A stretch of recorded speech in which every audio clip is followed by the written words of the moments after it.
بسم اللہ الرحمن الرحیم.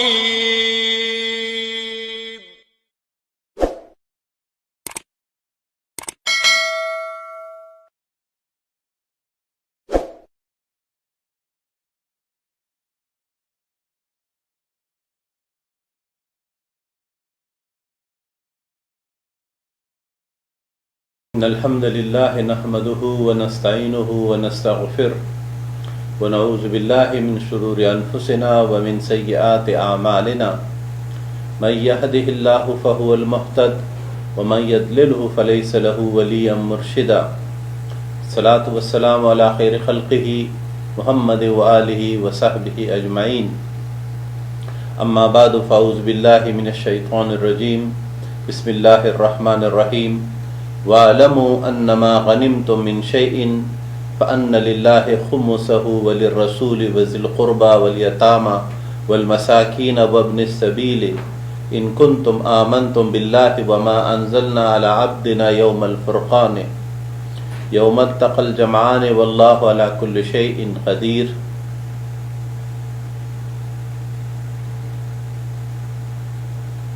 انتہائی معزز خواتین و حضرات،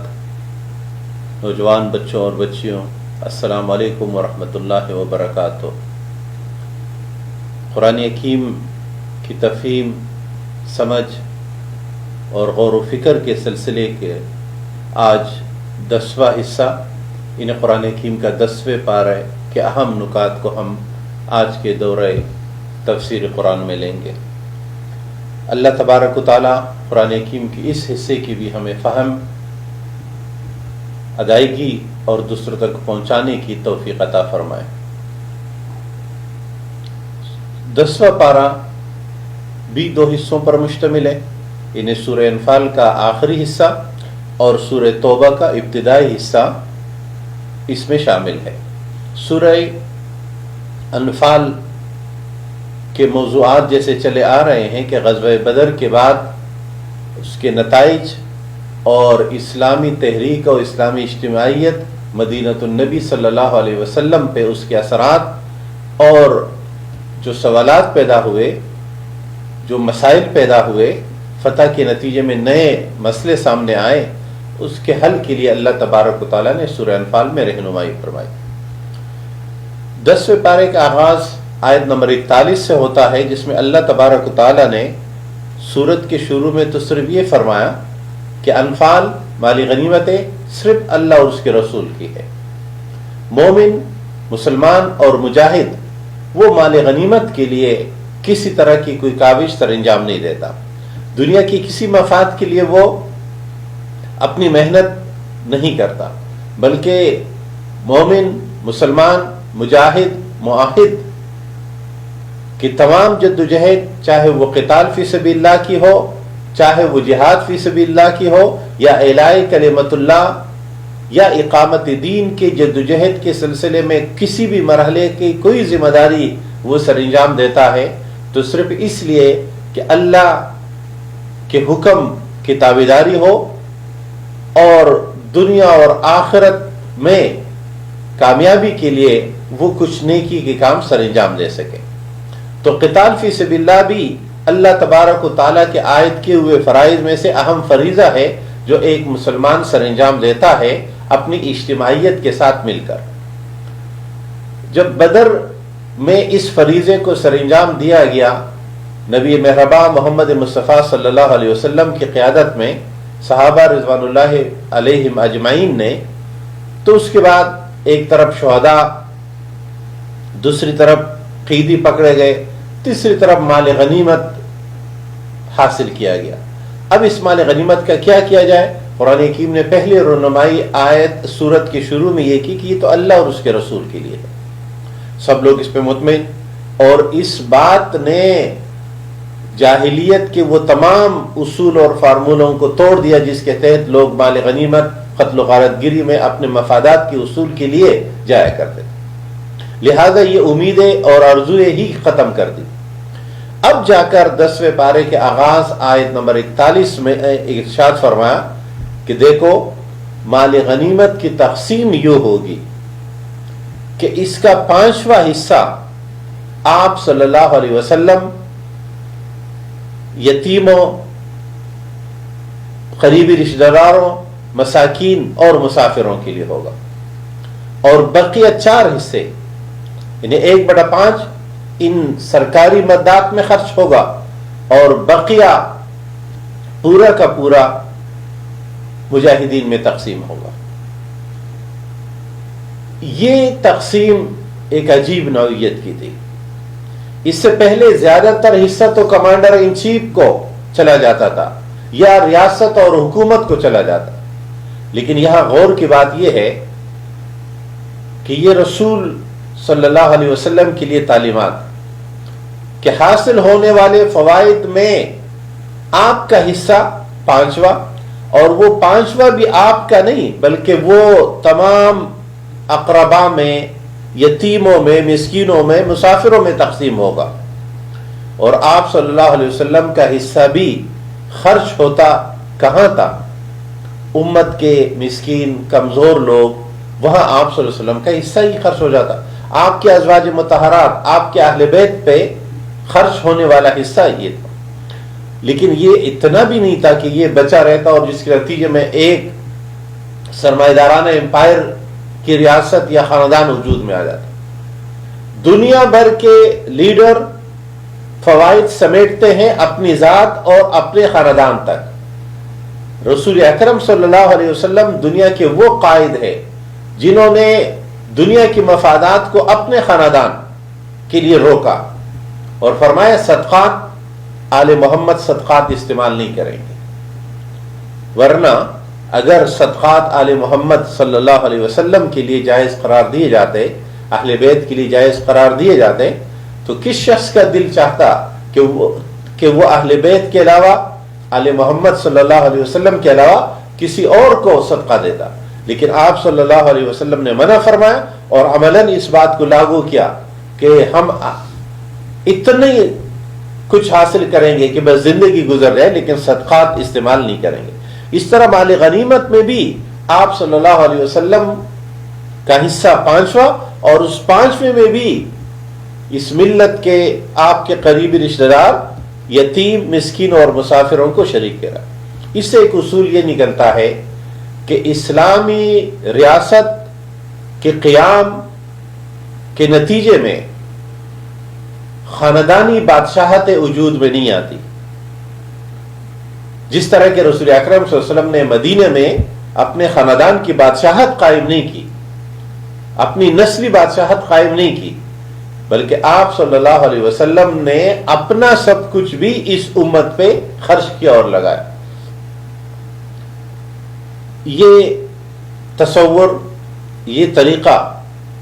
رہتی دنیا تک کے لیے رہنمائی کا ایک علامت بن کر رہ گیا کہ ایسے حکمران جو نبی کریم صلی اللہ علیہ وسلم کے نقش قدم پر چلنے والے ہو، وہ اپنی ذات سے دستبردار ہو جاتے ہیں۔ یہی خلفائے راشدین کا طر امتیاز ہے۔ حضرت ابوبکر صدیق، حضرت عمر فاروق، حضرت عثمان ابن عفان، حضرت علی کرم اللہ وجہہ، یہ سب کے سب اپنی ذات سے بالاتر ہو کر اجتماعیت کے لیے، اسلامی معاشرے کے لیے اپنا سب کچھ داؤ پہ لگاتے رہے، دوسروں کو فائدے پہنچاتے رہے، اس لیے کہ یہی تربیت، یہی طریقہ رسول اکرم صلی اللہ علیہ وسلم نے سکھایا۔ تو اپنی ذات پہ اجتماعیت اور دوسروں کو ترجیح دینا، یہ رسول اکرم صلی اللہ علیہ وسلم کا وہ طریقہ ہے جو میرے اور آپ کے لیے بھی نمونہ عمل ہے کہ ہم اجتماعیت میں اپنے مفادات کو اولیت دیتے ہیں یا دوسروں کو اولیت اور ترجیح دیتے ہیں۔ قرآن حکیم سورہ انفال میں آیت نمبر 45 میں ارشاد فرماتا ہے، یا ایھا الذین آمنوا اذا لقیتم فئۃ فاثبتوا واذکروا اللہ کثیرا لعلکم تفلحون وَأَطِیعُوا اللَّهَ وَرَسُولَهُ وَلَا تَنَازَعُوا فَتَفْشَلُوا وَتَذْهَبَ رِیحُکُمْ وَاصْبِرُوا إِنَّ اللَّهَ مَعَ الصَّابِرِینَ۔ سورہ انفال آیت نمبر 45 اور 46 میں اللہ تبارک و تعالیٰ نے کامیابی کا فارمولہ بتایا اور اللہ کی مدد کے 4 طریقے بتائے اللہ کی نصرت، اللہ کی تائید کیسے حاصل ہوتی ہے۔ اب قرآن حکیم نے جو فارمولہ، جو اصول، جو طریقہ حق بتایا، اس کا مقصود صرف اولین مسلمان نہیں بلکہ آج تک انہیں میرے اور آپ سمیت مسلمانوں کی کامیابی کے لیے جو فارمولہ قرآن نے عنایت کیا ہے وہ 4 نکات پر مشتمل ہے۔ سورہ انفال کی آیت نمبر 45 اور 46 یہ رہنمائی دیتی۔ نمبر 1، اے ایمان والو، جب دشمن سے مقابلے درپیش ہو، جب مقابل ہو، جب مقابلے میں ہو، جب معرکے کا حصہ ہو تو فثبتوا، ثابت قدمی اختیار کرو۔ ثابت قدم رہنا دشمن کے مقابل میں، اللہ کے دشمن کے مقابل میں، دین کے دشمن کے مقابلے میں، یہ ثابت قدمی کا تصور ہمارے ہاں ادھورا ہو جاتا ہے جب ہم سمجھتے ہیں کہ دشمن کا مقابلہ تو فوجی کرتے ہیں، ہتھیار لے کر وہاں کھڑے رہتے ہیں، لڑائی کریں گے اور جب لڑائی ہوگی تو مجاہدین جیتیں گے، مجاہد ثابت قدم رہیں گے۔ قرآن حکیم جب مقابل کے ساتھ، اذا لقیتم فئۃ، جب کسی گروہ کے ساتھ تمہارا مقابلہ ہو اور تم ٹکرا جاؤ تو تم نے ثابت قدم رہنا ہے۔ اب سوال یہ کہ ہر وقت کس کے ساتھ ہم مقابلے میں ہوتے ہیں؟ نمبر 1، ہم ہر وقت اپنے نفس کے ان اشاروں کے مقابلے میں ہوتا ہے جو شیطانی تصورات و احساسات یا شیطان کی وسوسوں کے نتیجے میں آتے ہیں۔ نمبر 2، پھر اجتماعی لحاظ سے ہم مجموعی لحاظ سے اللہ کی نافرمانی، اللہ کے بغاوت، اللہ سے ہٹ کر انسانوں نے خود اپنے لیے جو نظام زندگی متعین کیا ہے، اس سرمایہ دارانہ زندگی کے مقابلے میں ہم کڑے ہیں۔ تو جو لوگ کڑے نہیں ہیں ان کو کڑا ہونا ہے، اور جو لوگ کڑے ہو جائے ان کو ثابت قدم رہنا ہے۔ یہ ثابت قدمی پر جزوی نہیں ہوتی۔ دشمن کے مقابلے میں ثابت قدمی کا مطلب ہے دشمن کے عقائد، دشمن کے نظریات، دشمن کے طریقہ کار، ان سب کے مقابلے میں کڑا ہونا ہے۔ ہر اس چیز کی نفی کرنی ہے جو اس تہذیبی باطل نے اس وقت انسانیت پہ طاری کی ہوئی ہے، چاہے وہ زندگی کی کسی بھی دائرے میں ہو۔ اس لیے قرآن حکیم نے فرمایا کہ جب مقابل ہو تو ثابت قدمی اختیار کرو۔ اب ثابت قدمی کے لیے بنیادیں چاہیے ہوتی ہے۔ مسلمان ثابت قدم کس بنیاد پر ہوتا ہے؟ نمبر 1، اپنے مستحکم عقیدے کی بنیاد پر، اور اس کی میں 3 بنیادیں اصول ثلاثہ کی بتا رہا ہوں، قرآن، توحید، رسالت اور آخرت۔ اپنے اس عقیدے کے ساتھ غیر مشکوک وابستگی کہ کسی طرح کے تردد کے بغیر اس اپنے نظریے عقیدے کا 100% الحق ہونے کا یقین، ایمان اس کا نام ہے۔ اور پھر اس کے بعد جو ذرائع چاہیے مقابلے کے لیے اسے اختیار کرنا۔ تو ثابت قدمی جسماناً بھی ذہناً بھی یہ پہلا درجہ ہے۔ نمبر 2، وَاذْكُرُوا اللَّهَ كَثِيرًا لَعَلَّكُمْ تُفْلِحُونَ، اللہ کا کثرت سے ذکر، اور ذکر الہی کے تمام ذرائع مطلوب ہے۔ ذکر زبان سے بھی ہو، ذکر لسانی، انہیں زبان سے بھی ورد اذکار جاری ہو، اور اپنے بدن کو بھی اللہ تبارک و تعالیٰ کی یاد میں لگا لینا۔ لیکن اس کا یہ مطلب نہیں کہ دشمن سے مقابلہ ہے، وقت ہے لڑائی کا، اور اس وقت کوئی شخص قرآن حکیم کی تلاوت کھول کر بیٹھ جائے کہ نہیں میں ذرا تھوڑی سی تلاوت کر لوں۔ ثابت قدمی اور اللہ کے ذکر کا مطلب یہ کہ جس وقت مارکے میں جس طرح کا کردار ادا کرنا مطلوب ہے، اس وہی کردار اس وقت ادا کیا جائے۔ اور اللہ کے ذکر کا مطلب ہے ہر وقت ذہن، دل اور دماغ کے اندر اللہ کی یاد رہے کہ میرا مقصد وجود اور میری حیثیت اللہ تبارک و تعالی کا مقام و مرتبہ، اللہ نے میری جو ذمہ داری عائد کی وہ مجھے یاد رہے۔ یہ ہے اصل میں ذکر کا فائدہ۔ اب ذکر کی جتنے اقسام ہیں، تمام مراسم عبودیت، تمام طرق ہائے عبادت، یہ سب ذکر کے طریقے ہیں۔ ہم نماز پڑھتے ہیں تو بھی ذکر ہے، تلاوت کرتے تو بھی ذکر ہے، حج کرتے تو بھی، روزہ رکھتے تو بھی. اگر ہم دین کا کوئی بھی کام کرتے ہیں تو وہ ذکر ہے اور وہ عبادت ہے. چاہے ہم کسی کو درس قرآن کے لیے بلاتے ہو تو یہ اللہ تبارک و تعالیٰ کا ذکر ہے. لیکن یہ تمام سب طریقے اس بات کے پابند ہے کہ مقصود اللہ کی ذات، اللہ کی رضا اور اللہ کی دین کی بالادستی ہو. تو دوسرا ذریعہ کامیابی کا ہے اللہ کی یاد، ہر وقت ہر آن. نمبر 3، وَأَطِيعُوا اللَّهَ وَرَسُولَهُ، اللہ اور اس کے رسول کی اطاعت ہر مرحلے میں. یعنی دین کا کوئی کام کرتے ہوئے بھی خود سے طریقے نہیں بنانے، بلکہ وہی کام دینی ہے، وہی رسول کا طریقہ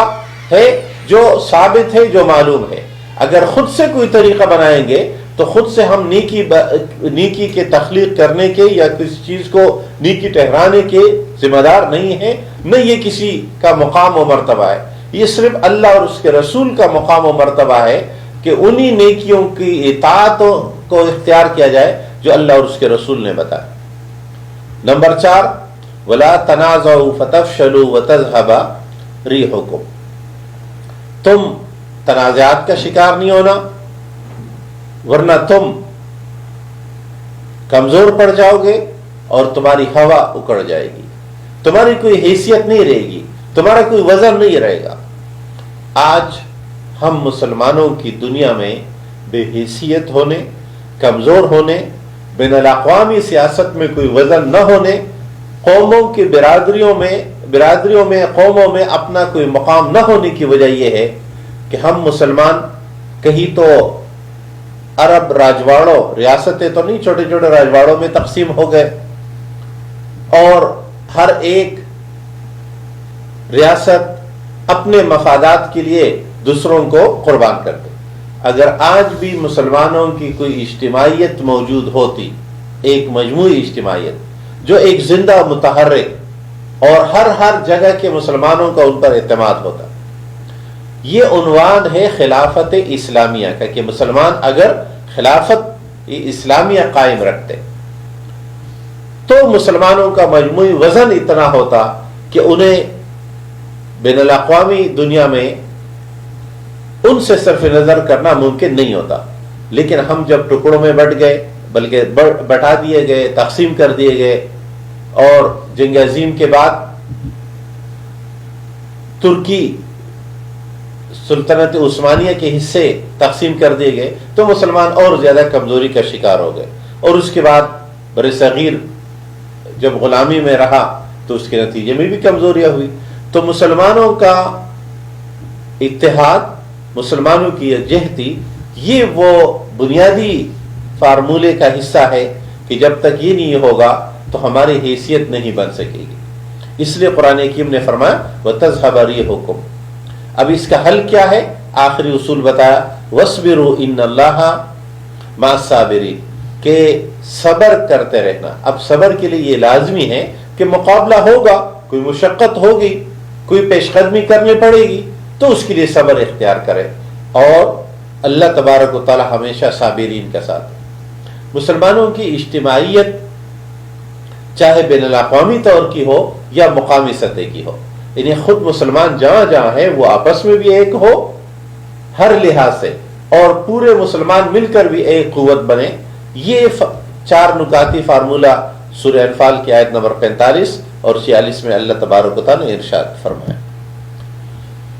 قرآن حکیم سورہ انفال کی آیت نمبر 50 اور 51 میں ایک اور اہم رہنمائی ارشاد فرماتا ہے. قرآن حکیم نے فرمایا وَلَوْ تَرَى إِذْ يَتَوَفَّى الَّذِينَ كَفَرُوا الْمَلَائِكَةُ يَضْرِبُونَ وُجُوهَهُمْ وَأَدْبَارَهُمْ وَذُوقُوا عَذَابَ الْحَرِيقِ ذَلِكَ بِمَا قَدَّمَتْ أَيْدِيكُمْ وَأَنَّ اللَّهَ لَيْسَ بِالظَّلَّامٍ لِّلْعَبِيدِ. قرآن حکیم کی یہ آیت بہت اہم رہنمائی دینے والی ہے کہ اگر آپ اس وقت جب کافروں کی روح قبض ہوتی ہے، فرشتے ان کی جان لیتے ہیں، آپ دیکھیں تو کیا کرتے ہیں فرشتے؟ یضربون وجوہہم وادبارہم، فرشتے ان کے چہرے اور پہ مارتے رہتے ہیں، ان کو سزا دے رہے ہوتے ہیں. وذوقوا عذاب الحریق، اور پھر انہیں کہا جاتا ہے کہ اب یہ آگ والی عذاب چکھ لو، آگ کی سزا چکھ لو۔ قرآن کی مجھے بتاتا ہے ذالک بما قدمت ایدیکم، یہ اس لیے کہ تم نے جو کچھ آگے بھیجا تھا، تمہارے کرتوت جو تھے وہ یہ تھے۔ وَأَنَّ اللَّهَ لَيْسَ بِظَلَّامٍ لِّلْعَبِيدِ۔ قرآن حکیم کی اس آیت میں ایک اہم معاشرتی مسئلے کی رہنمائی ہے، جو دراصل احساس ذمہ داری اور تربیت کا ایک عنوان بھی ہے۔ اسلام کا تصور جزا اور سزا کا یہ ہے کہ جو لوگ اللہ کے عبادات سے، اللہ کے احکامات سے رخ موڑتے ہیں، نافرمانی کرتے ہیں، تو اللہ تبارک و تعالیٰ ان کو تادیب فرماتا ہے۔ جیسے کہ قرآن حکیم نے فرمایا وَمَنْ أَعْرَضَ عَنْ ذِكْرِي، جو ہمارے ذکر سے اعراض کرتے ہیں تو ہم ان کی زندگی تنگ کر دیں گے، اور قیامت کے دن وہ اندھے کر کے اٹھائے جائیں گے۔ معیشتاً ضنکا، یہ معاشی زندگی ان کی تنگ کر دی جاتی ہے۔ گویا معاشیات کی کمی کی، تنگی کی، پریشانی کی ایک وجہ اللہ سے دوری، اللہ کے احکامات سے دوری ہے۔ اس کے جو مراحل ہے اس تعذیب کے، اس سزاؤں کے، وہ ایک تو انسانی کے اس زندگی میں بھی اللہ تبارک و تعالی تعذیبات کرتا ہے تاکہ لوگ نیکی کی طرف، اچائی کی طرف پلٹ آئے، تاکہ تھوڑا سا احساس ہو۔ اس لیے کہ انسان جب مشکل ہوتا ہے تو وہ زیادہ بہتر طریقے سے اپنا جائزہ لیتا ہے۔ عیش میں یاد خدائی عموماً کم رہ جاتی ہے، طیش میں بھی یاد خدا کم پڑ جاتا ہے۔ ان دونوں موقعوں کے علاوہ جب پریشانی کی یا ایزی حالت ہوتی ہے تو اس وقت ہمیں سوچنا چاہیے کہ ہم اللہ کے بتائے ہوئے طریقوں کے قریب ہے یا دور ہے۔ اب جب ہم اللہ تبارک و تعالی نے اس دنیا، پھر اس کے بعد قیامت سے پہلے کی دنیا، یعنی ہمارا 3 ادوار ہے۔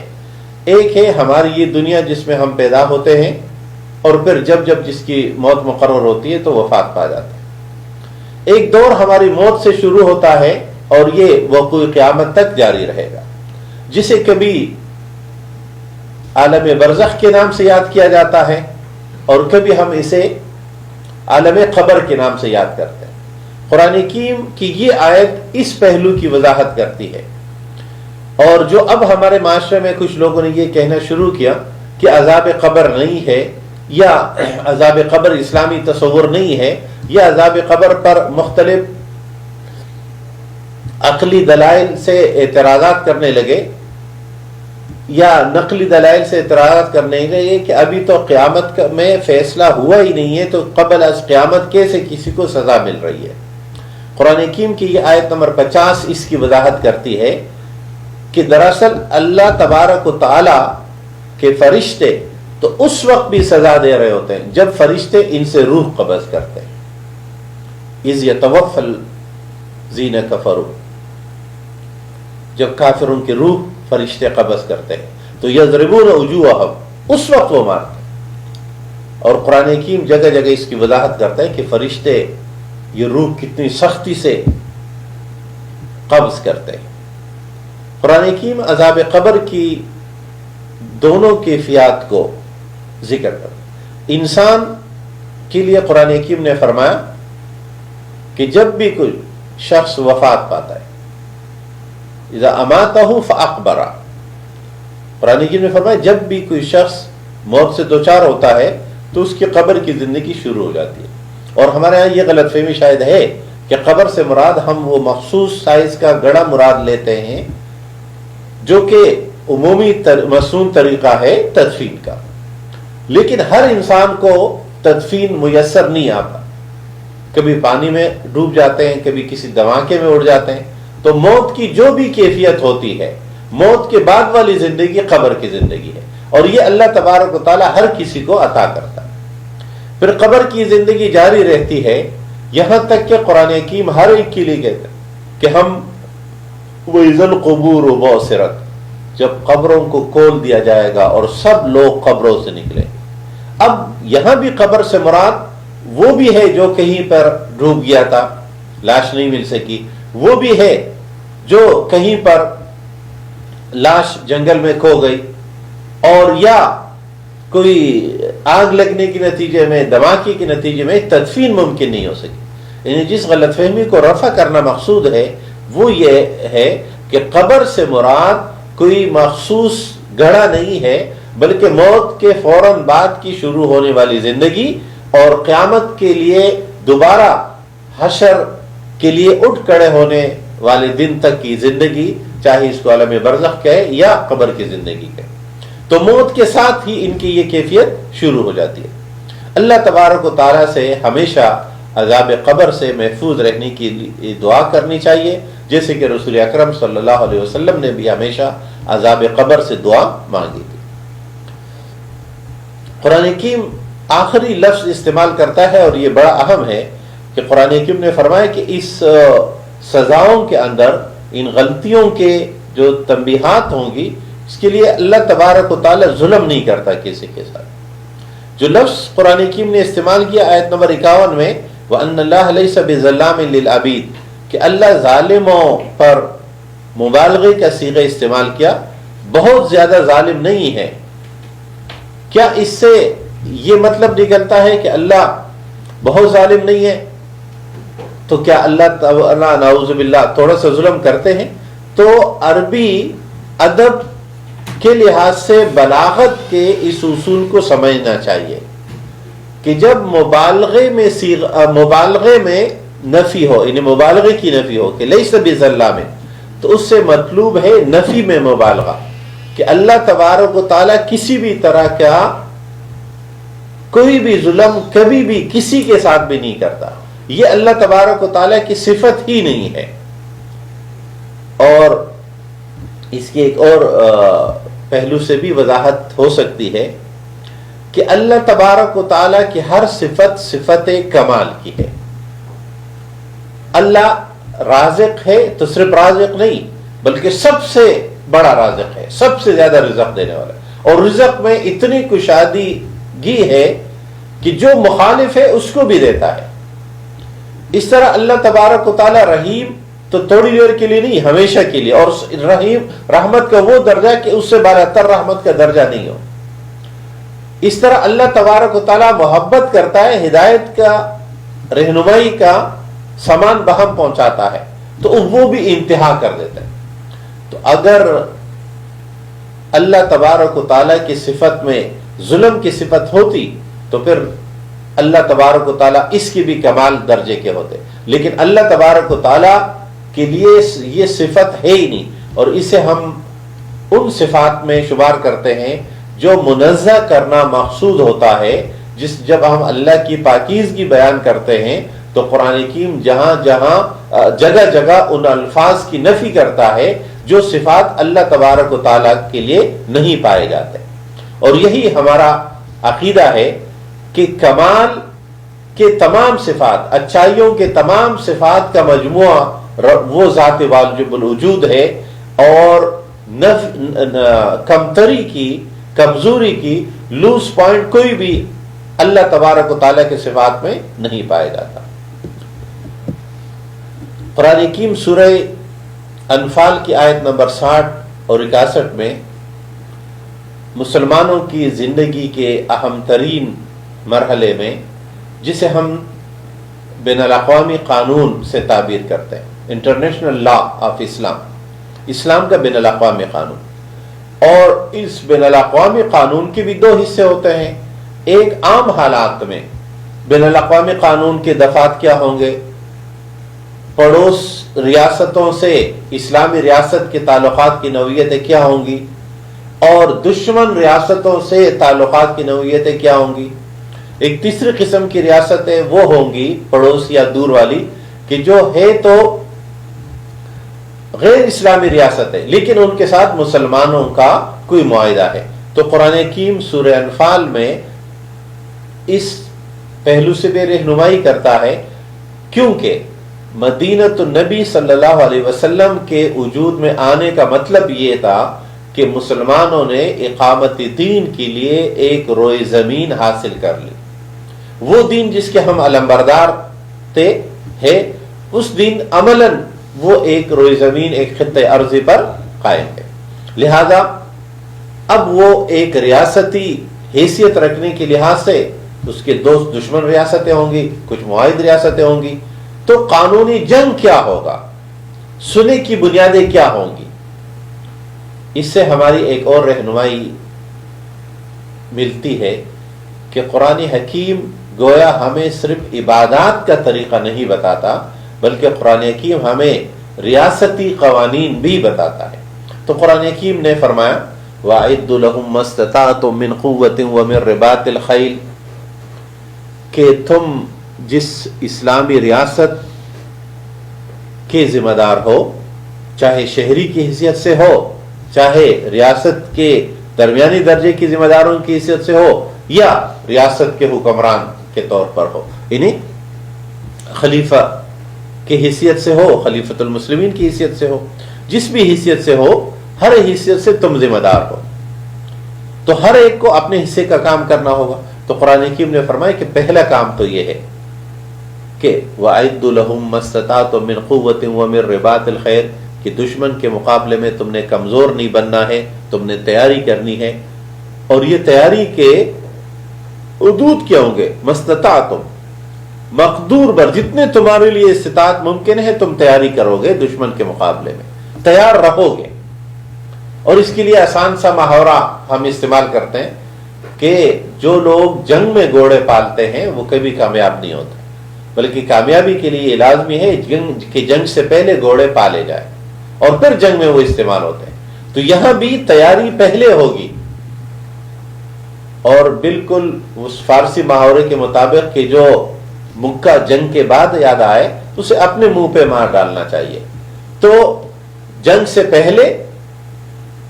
جنگ کی تیاری، یعنی جہاد کی تیاری، یعنی مسلمانوں کے ہر لحاظ سے مضبوطی. تو یہ حکم پہلے حصے کا ہے، وَأَعِدُّوا لَهُم مَّا اسْتَطَعْتُم. اور اس تیاری میں علمی تیاری بھی شامل ہے، جسمانی تیاری بھی شامل ہے، علوم و فنون کے اندر جو ضروریات ہے وہ بھی شامل ہے، اور عقائد و نظریات کے لحاظ سے جو پختگی مطلوب ہے وہ بھی شامل ہے. اور دشمن کے نظریات کو جاننا، دشمن کے نظریات کو سمجھنا، دشمن کی آئیڈیالوجی کا دلائل اور براہین کی دنیا میں مقابلہ کرنا، وہ بھی اس میں شامل ہے. یعنی صرف یہ کافی نہیں ہے کہ دشمن کے گن کے مقابلے میں آپ کے پاس گن ہو، دشمن کے ٹینک کے مقابلے میں آپ کے پاس ٹینک ہو، دشمن کے ایٹم بم کے مقابلے میں آپ کے پاس ایٹم بم ہو، بلکہ دشمن کا نظریہ اگر شرک کا ہے، کفر کا ہے، اور اس کی جدید شکل سرمایہ داری کی ہے، تو آپ کو اس نظریے سے پوری وابستگی، اس کا علم، اس کی کمزوریاں، اس کی انسان دشمنی اور اسلامک آئیڈیالوجی کے اس کے مقابلے میں کامیابی، انسانوں کی دنیا اور آخرت کے لیے موضوع اور بہتر ہونے کے آپ کے پاس دلائل، اس پورے سے آپ آگاہ ہو. تو ہم بالعموم اس آیت کو محدود کر لیتے ہیں صرف جنگ کے ساتھ. یقیناً یہ جنگ کے دوران کی رہنمائی کے لیے بھی ہے، اور نظریاتی جنگ، اب جنگ کی ایک قسم تو ہتھیاروں کی ہے اور ایک ہے نظریاتی جنگ. یہاں اس جنگ کے جو خصوصاً میدان جنگ میں ہو، ہتھیاروں کی لڑائی ہو، اس کے لیے قرآن حکیم کچھ مثالیں دیتا ہے. پہلی من قوہ ومن رباط الخیل، یہ ہے مادی اور عسکری تیاری. پھر فرمایا ترہبون بہ عدو اللہ وعدوکم، جس سے تم اللہ اور اپنے دشمنوں کو،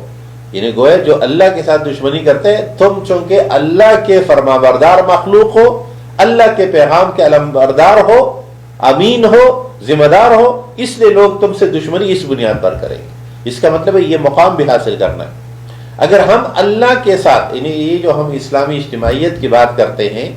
اور یہ جو ہم پاکستان کی اس مخصوص حیثیت کی بات کرتے ہیں کہ پاکستان کی بنیاد اسلام ہے، اور اگر اسلام کو اس کی بنیاد نہ رہنے دیا گیا تو پھر اس ملک کے قائم رہنے کی کوئی منطقی بنیاد نہیں بن سکتی. اس لیے کہ اگر سیکولر ملک بنانا تھا تو سیکولر تو پہلے سے برطانوی ریاست بھی سیکولر تھی اور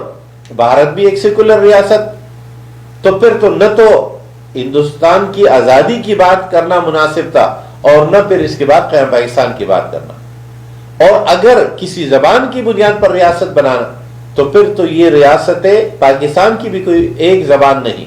تو نہ تو پاکستان کسی زبان کی بنیاد پر ایک ملک رہ سکتا ہے، اس لیے اور نہ پاکستان قوموں کی بنیاد پر کوئی ایک ملک رہ سکتا ہے، اس لیے کہ ہر قوم اور ہر زبان بولنے والوں کے مفادات پھر آپس میں ٹکراتے ہیں۔ تو اس لیے ہم جب پاکستان میں اسلامی نظام کی بات کرتے ہیں تو دراصل ہم اس ذمہ داری کو پوری کرنے کی کوشش کرتے ہیں کہ اللہ کے دشمن اور تمہارے دشمن، جب تم توحید کے علمبردار ہوں گے، جب تم اسلامی پاکستان کے علمبردار ہوں گے تو دنیا تمہارے مخالفت کرے گی، اس کے لیے تیاری کا ذکر قرآن حکیم نے فرمایا۔ وَآخَرِينَ مِن دُونِهِمْ لَا تَعْلَمُونَهُمْ اللہ یعلمہم، تمہارے کچھ اور بھی دشمن ہو جن کو تم نہیں جانتے، اللہ جانتا ہے۔ لیکن قرآن حکیم جب بھی دشمن کے مقابلے کی بات کرتے، جیسے یہاں جنگ کی صورت میں کیا کہ اس کے لیے مادی، عسکری اور دینی ہر لحاظ سے تمہاری تیاری پوری ہونی چاہیے۔ تمہارے افواج کیسے ہو، اقبال یہ بات بہت اچھے الفاظ میں کہتا ہے کہ میں نے اے میری سپاہ تیری سپاہ دیکھی، قل ہو اللہ کی شمشیر سے خالی ہے نیام تیری۔ وہ افواج جن کے نیامیں قل ہو اللہ کی شمشیر سے خالی ہوتی ہے، وہ پھر تھوڑے سے مشکل حالات میں بھی 90,000 ہوتے ہوئے ہتھیار ڈال دیتے ہیں، اس لیے کہ قل ہو اللہ سے وابستگی، وہ ذات صمد سے وابستگی وہ کمزور پڑ گئی، اور ہم مختلف دنیاوی ذرائع اور دنیاوی قوتوں کے ماتحت ہو گئے اللہ کے دین کے علمبردار بننے کے وجہ، تو اللہ نے ہمیں سزا دی۔ ہمارا ایک بہت بڑا حصہ جو موجودہ پاکستان سے بڑا تھا، مشرقی پاکستان ہم سے الگ ہوا اور ہمارے بہت سارے فوجی قیدی بن گئے، ہم بہت کمزور پڑ گئے۔ وجہ کیا تھی کہ ہم نے پاکستان اللہ کے نام پر حاصل کیا تھا، دین کے نام پر حاصل کیا تھا، اسلامی نظام کے لیے حاصل کیا تھا، اور بقول قائد اعظم کہ ہم اسلامی نظام کے ایک تجربہ گاہ حاصل کرنا چاہتے ہیں کہ دنیا کو یہ دکھائے کہ اسلام کے فوائد یہ ہے۔ لیکن جب ہم یہ وعدہ پورا نہیں کر سکے تو اس وعدہ خلافی پر اللہ نے ہمیں پہلے مرتبہ یہ سزا دی، اور یہ اس وقت یہ تکلیفیں جاری رہے گی جب تک ہم اپنے وعدے کی تکمیل کرتے ہوئے پاکستان کو مدینہ جیسی اسلامی ریاست دوبارہ نہ بنائے، جو کہ نہ بنا سکے اس جس کا ہم نے وعدہ کیا۔ تو اللہ تبارک و تعالیٰ اس وعدے کی تکمیل میں ہمیں حصہ اور کردار ادا کرنے کی توفیق عطا فرمائے، لیکن اس کے کچھ کرنے کے کام ہوں گے، ان کاموں کا قرآن حکیم یہاں ذکر کرتا ہے، اور پھر فرمائے وَمَا تُنْفِقُ مِنْ شَيْءٍ فِي سَبِيلِ اللَّهِ يُوَفَّى إِلَيْكُمْ وَأَنْتُمْ لَا تُظْلَمُونَ۔ دشمن کے ساتھ چاہے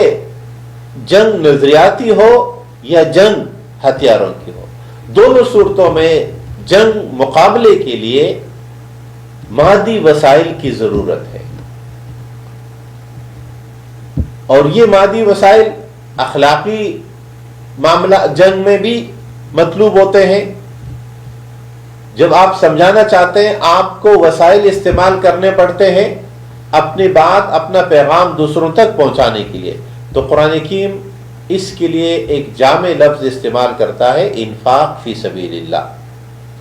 کہ اعلاء کلمت اللہ کے لیے جس طرح جسم کو قربان کرنا قتال فی سبیل اللہ ہے، اس طرح چاہے قتال فی سبیل اللہ ہو یا جہاد فی سبیل اللہ کے طور پر کوئی بھی مرحلہ ہو، اس کی ادائیگی ممکن نہیں ہے اگر انفاق فی سبیل اللہ نہیں ہو۔ اس لیے قرآن حکیم ہمیشہ اموال کی قربانی کا ذکر پہلے کرتا ہے اور انفس کی قربانی کا ذکر بعد میں کرتا ہے، اس لیے کہ جان کی قربانی یعنی جہاد اور شہادت اور قتال فی سبیل اللہ بھی اس وقت تک ادا نہیں ہو سکتا جب تک کہ انفاق نہیں ہو۔ اس لیے قرآن حکیم نے فرمایا کہ اگر تم اللہ کی راہ میں انفاق نہیں کرو گے تو تم اپنے ہاتھوں سے اپنے آپ کو ہلاکت میں ڈالو گے، لہذا اپنے ہاتھوں ولا تلقوا بأیدیکم الی التہلکہ، اپنے ہاتھوں سے خود کو ہلاکت میں نہ ڈالو. اور اپنے ہاتھوں سے خود کو ہلاکت میں ڈالنے کا مطلب کیا ہے؟ جب آپ اپنے نظریات کی جنگ میں اپنی نظریات کو سمجھانے، اپنی نظریات کو آگے بڑھانے اور خود اس نظریاتی ہتھیاروں سے لیس ہونے کی کوشش نہیں کرے. اور اس کے لیے جہاں وقت کی ضرورت ہے، جہاں فہم اور سمجھ کی ضرورت ہے، وہاں اس کے لیے مالی ایثار اور مالی قربانی کی ضرورت ہے. تو فرمائے وما تنفقوا من شیء فی سبیل اللہ، جو تم خرچ کرو گے اللہ کی راہ. اب انفاق اور ڈونیشن کا فرق یہ ہے کہ مومن جب اللہ کے نام پر خرچ کرتا ہے تو اس کے اس دنیا میں بھی فوائد ہوتے ہیں. مال پاک ہو جاتا ہے، اولاد اور نسلوں میں طہارت آ جاتی ہے، نظریاتی لحاظ سے طہارت پیدا ہوتا ہے، اور ساتھ میں یہ امید اور یقین واثق ایمان کا حصہ ہے ہر مومن کا کہ یوفا الیکم، پورا کا پورا تمہیں واپس ملے گا. اس کا اجر اس سے کئی گنا بڑھ کر ملے گا جتنا کہ تم نے خرچ کیا ہے. وانتم لا تظلمون، تم میں سے کسی کے ساتھ ظلم نہیں ہوگا، کسی کا کوئی اجر کبھی ضائع نہیں ہوگا. قرآن حکیم اس بین الاقوامی اصولوں کا ذکر کرتے ہوئے آیت نمبر 61 میں ایک اصول دیتا ہے وَإِن جَنَحُوا لِلسَّلْمِ فَانْجَحْ لَهَا، اگر یہ صلح کے لیے آئے، صلح کرنا چاہے تو تم صلح کرنا. اس سے اسلام کا یہ اصول بین الاقوامی تعلقات کا طے ہوا کہ اسلامی ریاست ہمیشہ صلح کو ترجیح دے گی. اسلام جنگوں کو پروموٹ نہیں کرنا چاہتا. اسلام کی تعلیم کبھی یہ نہیں رہی کہ ہر وقت لوگ لڑیں. مسلمان ضرورت کے وقت ہتھیار اٹھاتے ہیں جب ان کو خود کو ضرورت ہو، انہیں اسلامی ریاست پہ لوگ حملہ آور ہو، یا کہیں پر مسلمانوں کے ساتھ ایسا ظلم کیا جائے، مسلمانوں کو دین پہ امر پیرا ہونے یا اسلامی دعوت کے ابلاغ میں کہیں رکاوٹ پڑے. تو قرآن حکیم نے فرمایا اگر دشمن تم سے صلح کرنا چاہتے تو صلح کر لو. یاد رکھو وتوکل علی اللہ ان اللہ هو السمیع العلیم، اللہ پر توکل کرتے رہنا، اللہ جاننے والا، خوب جاننے والا ہے. پتہ ہے کہ یہ لوگ کن بنیادوں پر صلح کی بات کر رہے ہیں. کیا صلح کی بنیادوں میں یہ بات شامل تو نہیں ہے کہ یہ صلح کر کے وقت حاصل کرنا چاہتے ہیں تاکہ پھر تم پر حملہ آور ہو؟ تو تم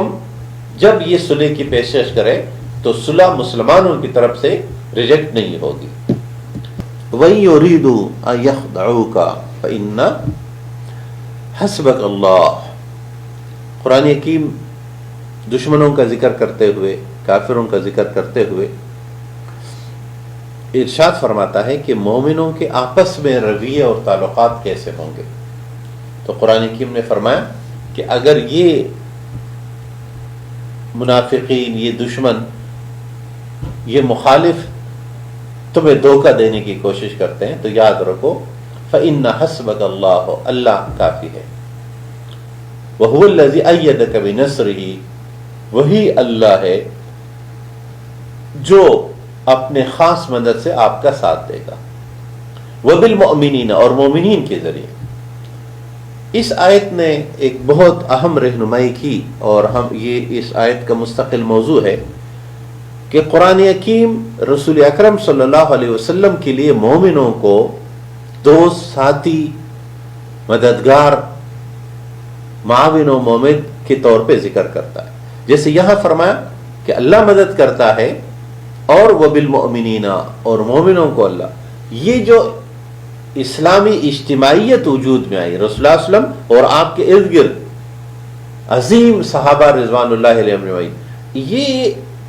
اچھے دوستوں کا، بہادر دوستوں کا، قابل اعتماد دوستوں کا جو مجموعہ آپ کو ملا ہے، قرآن حکیم یہاں ان کی ستائش کرتا ہے. قرآن حکیم نے فرمایا وَأَلَّفَ بَيْنَ قُلُوبِهِمْ، اللہ نے ان کے دلوں کو آپس میں اس طرح جوڑا کہ محبت، الفت کی فراوانی کر دی. اور یہ جو آپس میں الفت ہے وَلَوْ أَنفَقْتَ مَا فِي الْأَرْضِ جَمِيعًا مَا أَلَّفْتَ بَيْنَ قُلُوبِهِمْ، اگر روز زمین پر جو کچھ ہے یہ سب بھی آپ خرچ کرتے. ان لوگوں کا عام تصور یہ ہے کہ جب اشیاء کی فراوانی ہو، جب وسائل کی فراوانی ہو تو لوگ ایک دوسرے سے جڑ جاتے ہیں، محبتیں پیدا ہوتی ہے۔ قرآن حکیم نے فرمایا سب چیزیں زیادہ ہو بھی تو اللہ اگر نہیں چاہتا تو تمہارے دل اس طرح ایک دوسرے کے ساتھ محبت سے نہ جڑتے۔ ولیکن اللہ الف بینہم، اللہ نے تمہارے اندر یہ محبت پیدا کر، اور اسی بنیاد پر یا ایھا النبی حسبک اللہ، اے نبی اللہ آپ کے لیے کافی ہے، ومن اتبعک من المؤمنین، اور جو مومن آپ کے ساتھ آئے وہ آپ کے لیے کافی ہے۔ یہ ہے وہ نفسیاتی رہنمائی کہ آپ کو اعتماد ہمیشہ اللہ اور اپنے ان ساتھیوں پر، دشمن سے مرعوب و مغلوب نہیں ہونا ہے کہ لوگ بہت زیادہ ہیں، بلکہ ہمیشہ اپنے ساتھ۔ اور یہی ہمارے آج کی اسلامی اجتماعیت کی بنیاد بھی ہے کہ ہمیں ہمیشہ اعتماد، ہمیشہ حوصلہ اپنے آپ سے، اپنے ساتھیوں سے پکڑنا ہے، اور اسی بنیاد پر اللہ تبارک و تعالی مومنوں کے معاون و مددگار ہوتے ہیں کہ جو ساتھ گوئے اسلامی اجتماعیت چاہے وہ خاندان کی شکل میں ہو، وہ تحریک کی شکل میں ہو، یا وہ ریاست کی شکل میں ہو، اس کی بنیاد اپنے لوگوں پر اعتماد کی ہے۔ دراصل اعتماد اور اعتبار یہ دو طرفہ عمل ہے۔ جب آپ کسی پر اعتماد کرتے ہیں تو آپ کو اعتبار ملتا ہے، اعتماد ملتا ہے۔ اگر آپ کسی پر اعتماد نہیں کریں گے تو آپ کو بھی نہیں ملے گا اعتماد۔ لہذا مسلمانوں کے مینجمنٹ کا بنیادی اصول ایک دوسرے پر اعتماد ہے۔ شک، ایک دوسرے کی نیتوں کو خراب سمجھنا، اس سے اسلامی اجتماعیت کمزور ہوتی۔ تو قرآن حکیم نے پیغمبر صلی اللہ علیہ وسلم کو بتا کر ہماری رہنمائی کرنی مقصود ہے کہ یا ایھا النبی حسبک اللہ ومن تبعک من المؤمنین، کہ آپ کے لیے اللہ کافی ہے اور جو آپ کے تابعدار مومن ہے یہ آپ کے لیے کافی ہے۔ یہ تابعدار مومن کتنے ہیں؟ یہ کروڑوں اور لاکھوں کی تعداد میں نہیں تھے، لیکن جتنے تھے کرے تھے۔ یا ایھا النبی، پھر قرآن حکیم رہنمائی کرتا ہے کہ اپنے ساتھیوں پر اعتماد کیجئے، اور پھر آیت نمبر 65 میں فرمایا یا ایھا النبی، اے نبی کریم صلی اللہ علیہ وسلم، حرض المؤمنین علی القتال، مومنوں کو قتال پر اباریے، برانگیختہ کیجئے، تیار کیجئے، تحریض دیجئے۔ قرآن حکیم کی یہ آیت اس سوال کا جواب ہے جو مختلف مستشرقین نے اٹھایا اور اعتراض کیا کہ اصل میں عربوں کا مزاج جنگجوانہ تھا، وہ تو لڑتے رہتے تھے، جیسے کہ ماضی قریب تک اب تک لوگ یہ پروپیگنڈا افغانیوں کے لیے کرتے ہیں کہ افغانی تو لڑتے ہیں، اس لیے کبھی امریکہ سے لڑتے ہیں، کبھی برطانیہ سے لڑتے ہیں، اور کبھی روس سے لڑتے ہیں، اور اگر کوئی لڑنے والا نہیں ہو تو خود سے لڑتے ہیں۔ تو یہ پروپیگنڈا ہمیشہ بہادر اور وہ جنہوں نے اپنے مخالفین کو شکست دی، وہ امریکہ جو دنیا میں کئی شکست نہیں کھا رہا تھا اور تسلیم بھی نہیں کر رہا تھا، وہ برطانیہ جس کی ریاست میں سورج غروب نہیں ہوتا تھا اور اب اس میں طلوع نہیں ہو رہا، یا وہ روس جو اپنے بہت بڑے طاقت کے ساتھ افغانستان آیا تھا اور یہاں سے تینوں سپر طاقتیں شکست کھا کر گئی۔ تو قرآن حکیم کے یہ پہلو جو الزام کی صورت میں مستشرقین نے مسلمانوں پہ لگا کہ عربوں کا مزاج جنگجوانہ تھا اور وہ لڑتے تھے، اور پیغمبر نے اس جنگجوانہ مزاج کو ان کے اندرونی لڑائیوں سے نکال کر رخ دشمن کی طرف پھیر دیا۔ قرآن حکیم کی یہ آیت کہ قرآن حکیم پیغمبر کی ذمہ داریوں میں سے ایک ذمہ داری یہ بتاتا ہے کہ وَحَرِّضِ الْمُؤْمِنِينَ عَلَى الْقِتَالِ، اے رسول صلی اللہ علیہ وسلم مسلمانوں کو قتال کے لیے تیار کیجیے۔ دوسری جگہ قرآن حکیم پھر اس کی تفصیلات بتاتا ہے کہ اگر تمہیں یہ ناگوار گزرتا ہے تو بہت ساری چیزیں ایسی ہیں کہ جو ناگوار لگتی ہے لیکن وہ سودمند ہوتی ہے۔ تو جب پیغمبر کی ذمہ داری جس طرح امت کو نماز پڑھانے کے لیے تاکید کرنا، نماز، روزے، حج اور زکوٰۃ کے لیے تیار کرنے کی تھی، اسی طرح قتال فی سبیل اللہ کے لیے تیاری یہ پیغمبر کے فریضہ منصبی میں شامل تھا۔ اس لیے امت کی اسلامی اجتماعیت ہمیشہ اس پہلو کو بھی لے کر آگے بڑھے گی۔ تو قرآن حکیم نے فرمایا کہ اگر تم میں ان یکم منکم 20 صابرون، اگر تم میں 20 صابر ہوں گے، تو یغلبون مئتین، تو وہ 200 پر غالب آئیں گے۔ وَإِن یکن منکم مئۃ، اگر 100 ہے تو یغلبون الفا، تو 1000 پر۔ یعنی یہ پیمانہ کہ تمہارے اپنے، قرآن کی بھی یہاں تجزیے کا طریقہ بتاتا ہے کہ بھائی مقابل کی بنیاد پر تجزیہ نہیں ہوگا کہ اس کی طاقت کتنی ہے، ہماری کمزوری کی وجہ یہ ہے کہ دشمن زیادہ ہو گیا، اس نے اتحاد کر لیا، یہ ہو گئی۔ ہمیشہ تجزیہ اپنی کمی اور کوتاہیوں کی بنیاد پر ہوتا ہے کہ ہم میں وہ کیا کیا کمی آئی جس کی بنیاد پر ہم، تو قرآن حکیم نے فرمایا کہ ایک پیمانہ، ایک معیار یہ ہے کہ تمہارے 20 اگر ثابت قدم ہے، صابر ہے، تو وہ 200 پر غالب آئیں گے۔ تمہارے 1000 اگر 100 ثابت قدم ہے تو وہ 1000 پر غالب آئیں گے۔ لیکن الآن خفف اللہ عنکم، آیت نمبر 66 میں فرمایا اللہ نے نرمی کر دی تمہاری کمزوری کو دیکھ کر کہ اگر تم اور تم میں کمی دیکھ کر، فَإِن یکن منکم مئۃ صابرۃ، اگر تم میں 100 ہے تو تم غلبہ پاؤ گے 200 پر، انہیں دگنے پر، انہیں کئی گنا سے مقابلے میں۔ گویا یہ معیارات ہے، کبھی یہ معیار ہوگا، کبھی یہ معیار ہوگا۔ مطلوب کیا ہے؟ کم معیار سے بالاتر معیار۔ لیکن یہ معیار ہتھیاروں کی کمی اور کثرت کا نہیں ہے، یہ اپنے اندرون کی مضبوطی کا معیار ہے کہ تمہارے اندر صبر کا پیمانہ کس درجے کا ہے۔ قرآن حکیم سورہ انفال میں ایک اور اہم رہنمائی ارشاد فرماتا ہے، اور جیسے ہم انفال کے شروع میں ذکر کر چکے تھے کہ بدر کی قیدی جو گرفتار ہوئے ان کے لیے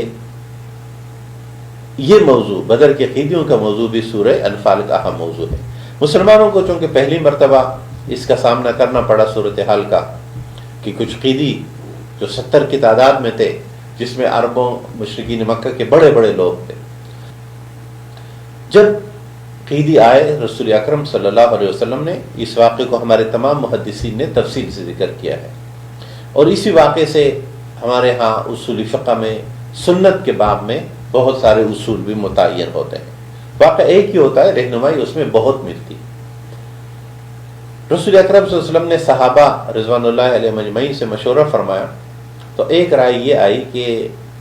یہ ان لوگوں سے قیدیوں سے فدیہ لے کر ان کو چھوڑ دیا جائے،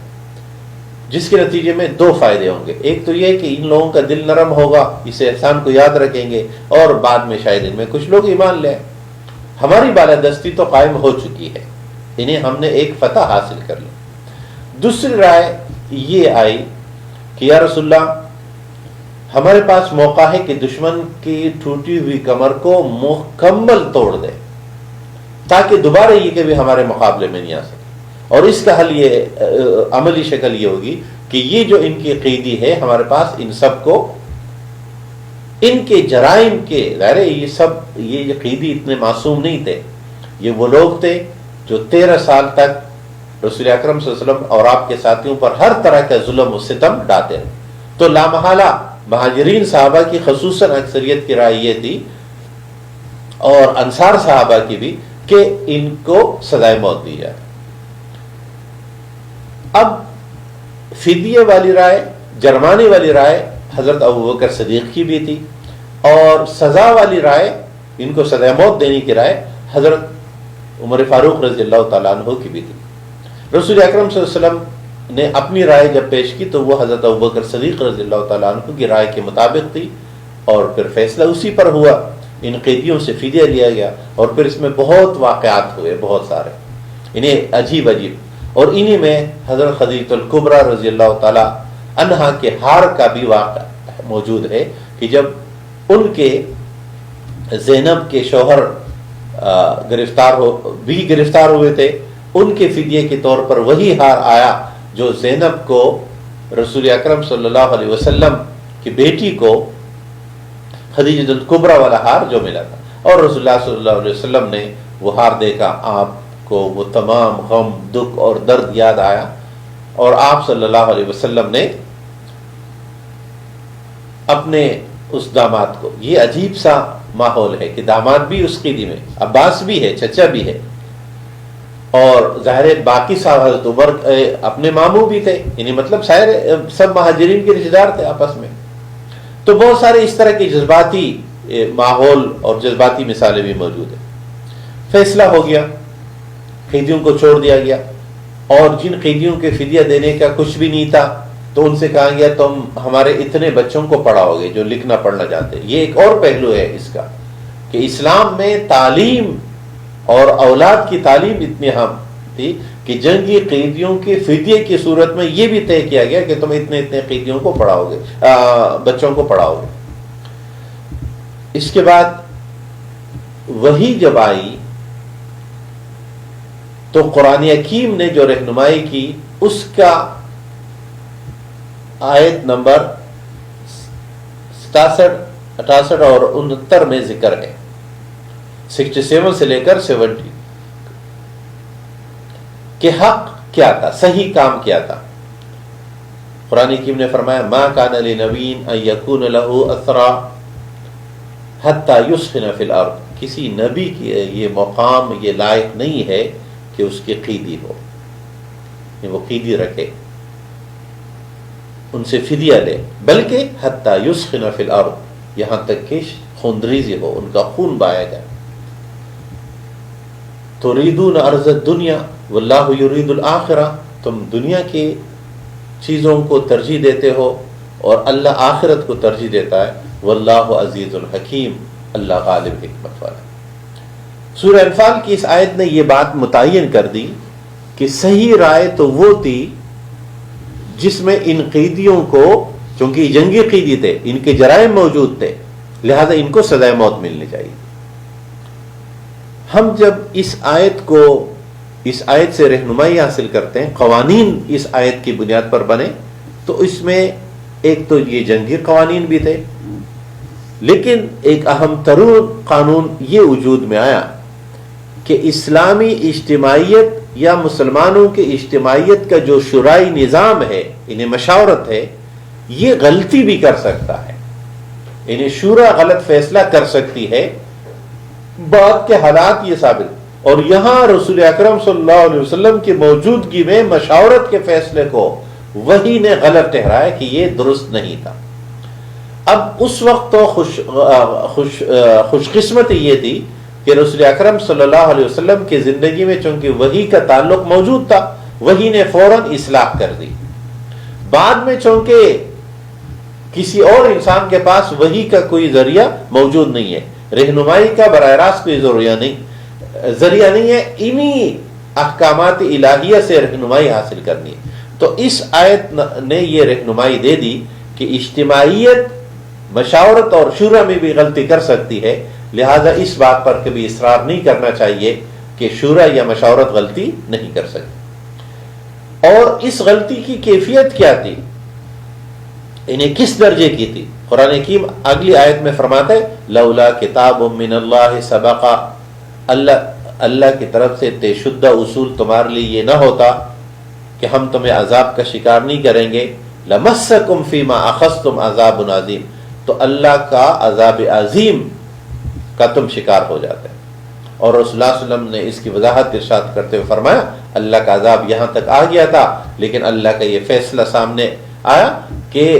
ہمیں انہیں امت کو اجتماعی عذاب کا اللہ تبارک و تعالی شکار نہیں کرے گا۔ اب پھر مسئلہ پیدا ہو گیا کہ جو فدیے لیے گئے، جو جرمانے اصول کیے گئے اور جو فیصلے پر عمل درآمد کر کے ان کو چھوڑ دیے گئے، اس کا کیا ہوگا؟ یہاں سے مشاورت کا دوسرا اصول بنا کہ مشاورت غلطی کر سکتی ہے، لیکن غلطی کے نتیجے میں جو فیصلے ہو گئے اس پہ عمل درآمد ہو گیا، اس عمل درآمد کو واپس نہیں کیا جا سکتا۔ یعنی ظاہر وہ کام ہوگا، اگر کوئی ایسی عمومی نوعیت کی چیز ہے کہ اس کو واپس کیا جا سکتا ہے، اب ظاہر قیدیوں کو تو آپ واپس لا نہیں سکتے تھے، تو قرآن حکیم نے فرمایا کلوا فکلوا مما غنمتم حلالا طیبا لیکن واتقوا اللہ ان اللہ غفور رحیم۔ یہ اللہ کی غفوریت اور رحیمیت ہے کہ تمہاری اس غلطی کو معاف کیا، جو تم نے لیا ہے وہ مال غنیمت تم استعمال کر سکتے ہیں۔ اور پھر رہنمائی کرتے ہوئے فرمایا یا ایھا النبی قل لمن فی ایدیکم من الاسریٰ، آپ قیدیوں سے بھی یہ کہے ان یعلم اللہ فی قلوبکم خیرا یؤتکم خیرا، اگر تمہارے دلوں میں اللہ خیر پائے گا۔ انہیں قیدیوں کا ایک فائدہ یہ ہوتا ہے ساتھ رہیں کہ وہ مسلمان معاشرے میں رہتے ہوئے اسلام کو دیکھ کر سمجھ کر، اور ہم اس کی کئی مثالیں کہ مختلف صحافی جو افغانستان میں مجاہدین کے قید میں رہے اور انہوں نے پھر اسلام قبول کیا، اس طرح مختلف علاقوں پر. تو قرآن حکیم نے اس لیے فرمایا کہ تمہارے درمیان رہیں گے تو ہو سکتا ہے حق سمجھ کر تسلیم کر لیں. قرآن حکیم سورہ انفال کے آخری حصے میں ہم آخری نقطے کو لیں گے، آیت نمبر 72 کے تحت ہے، اور یہ بہت اہم، بہت جامع اور بہت نتیجہ خیز، بہت اثر انداز والا ہے، اس لیے یہ آیت بڑی اہم ہے. قرآن حکیم نے فرمایا ان الذین آمنوا وہاجروا وجاہدوا باموالہم وانفسہم فی سبیل اللہ، بے شک جو لوگ ایمان لائیں، پہلی صفت. نمبر 2 ہجرت کی. نمبر 3 اللہ کی راہ میں اپنے اموال اور انفس سے جہاد کرتے رہے، یعنی دونوں جہاد، انفاق بھی کرتے رہے اور جب موقع آئے تو میدان جنگ میں خود بھی ڈٹے رہے. ہمارے ہاں اس حوالے سے بھی ایک غلط فہمی ہے. ہم نے ایک اور تقسیم یہ کر لی کہ کچھ لوگ صرف مالی انفاق کریں گے لیکن انفس کا انفاق نہیں کریں گے، یعنی دین کے کام میں اعانت تو دیتے رہیں گے لیکن خود دین کا عملی کام، لوگوں تک اللہ کا پیغام پہنچانے کی کاوش نہیں کریں. یاد رہے یہ کوئی درست تقسیم نہیں ہے کہ کچھ لوگ تو صرف اللہ کے دین کا کام عملی طور پر گھر گھر جا کر لوگوں کو تعلیم، تعلم یا باقی رہنمائی کرتے رہے، اور کچھ لوگ یہ کام تو نہیں کرے، صرف 2 پیسے کی اعانت دے کر یہ سمجھتے رہے کہ ہم جہاد فی سبیل اللہ کر. تو جو لوگ مالی لحاظ سے انفاق کرتے ہیں، جہاد بالمال کرتے ہیں، ان کو جہاد